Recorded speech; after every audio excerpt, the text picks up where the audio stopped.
सांगा के बारे में, महारानी पद्मिनी के बारे में, महाराणा कुंभा के बारे में और बप्पा रावल से प्रारंभ हुई इस परंपरा के बारे में हर भारतीय नमन करता है। भारत के अंदर उत्तर, दक्षिण, पूरब, पश्चिम सर्वत्र महाराणा प्रताप के बारे में हर व्यक्ति के मन में श्रद्धा का भाव है। दुनिया के अंदर आप जाएंगे, दुनिया के अंदर महाराणा प्रताप के बारे में, महाराणा सांगा के बारे में, महारानी पद्मिनी के बारे में, महाराणा कुंभा के बारे में और बप्पा रावल से प्रारंभ हुई इस परंपरा के बारे में हर भारतीय नमन करता है। कोई संदेह नहीं, कोई संदेह कहीं भी नहीं है, क्योंकि राष्ट्र के प्रति जो भी योगदान देगा उसका स्मरण लंबे समय तक होता है। और इसीलिए हम आज इतिहास को स्मरण नहीं कर रहे हैं, बल्कि इतिहास बनाने वाली धरती का साक्षात्कार कर रहे हैं, उसका साक्षात कर रहे हैं। इतिहास कैसे बनता है, ये चित्तौड़गढ़ का दुर्ग उसका प्रतीक है। इतिहास कैसे बनाया जाता है, त्याग और बलिदान की परिपाटी क्या होती है, ये दुर्ग उसका प्रतीक है। आज का ये श्रद्धांजलि समारोह हम सबको इस बात के लिए भी प्रेरित कर रहा है,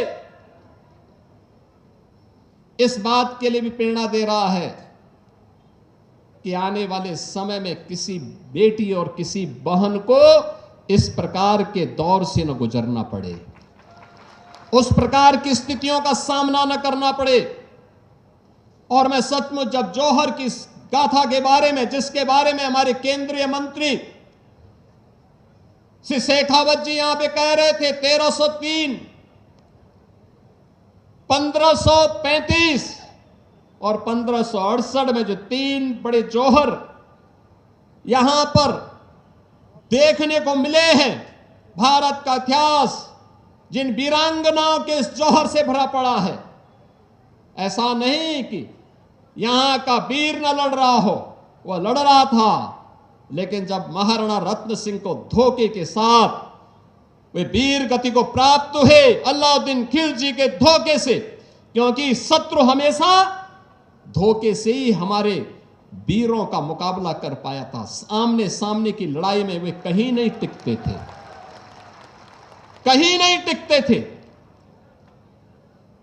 लेकिन धोखे से जब वह महाराणा रत्न सिंह वीर गति को प्राप्त हुए, गोरा और बादल जैसे वीर सेनापति लड़ते हुए वीर गति को प्राप्त हुए, तो महारानी पद्मिनी के नेतृत्व में हजारों वीरांगनाओं ने नारी अस्मिता की रक्षा करने के लिए उस समय जो जौहर व्रत लिया था, वह जौहर उस समय की परिस्थिति थी, उस समय की परिस्थिति थी। नारी गरिमा का, नारी गौरव का एक श्रेष्ठतम उदाहरण था कि किसी भी धर्मी को एक केवल नारी नहीं, भारत माता की धरती पर टिकने नहीं देंगे। और अगर अब भारत माता की धरती पर ऐसा नहीं,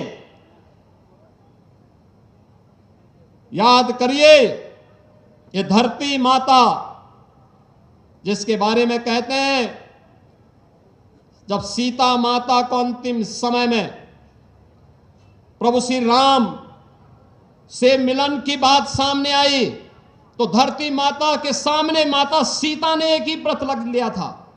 उन्होंने कहा कि अगर मेरा सतीत्व अखंड है तो धरती माता मुझे अब अपने गोदी में समाहित करो। और यह जो संकल्प माता सीता का था, वही संकल्प महारानी पद्मिनी ने यहां पर दिखाया था इस जौहर के नाम पर। यह वही संकल्प है जो नारी गरिमा का प्रतीक था। और ये भारत की धरती को विधर्मियों से मुक्त करने का संकल्प था कि किसी विधर्मी को भारत माता केवल नारी के आन बान और शान पर हाथ उठाने की इजाजत तो देने की बात दूर, भारत की धरती पर उसके कदम न पड़े, इस बात का वह संकल्प था, वह प्रेरणा आज भी हम सबको लगातार झकझोर रही है, लगातार झकझोर रही है। और इसीलिए उत्तर प्रदेश में जब हम लोगों की सरकार बनी, तो हम लोगों ने उस समय बार इस बात को कहा मैंने वहां के अभिभावकों से, सभी प्रदेशवासियों से, सबसे मैंने अनुरोध किया था। मैंने कहा भी देखो, अपराध और अपराधियों के प्रति और नारी गर्म और नारी सुरक्षा के मामले में सरकार जीरो टॉलरेंस के तहत काम करेगी। याद करना, अगर किसी ने किसी बहन और बेटी की सुरक्षा पर हाथ डालने का दुस्साहस किया तो अगले चौराहे पर यमराज उसका इंतजार कर रहा होगा।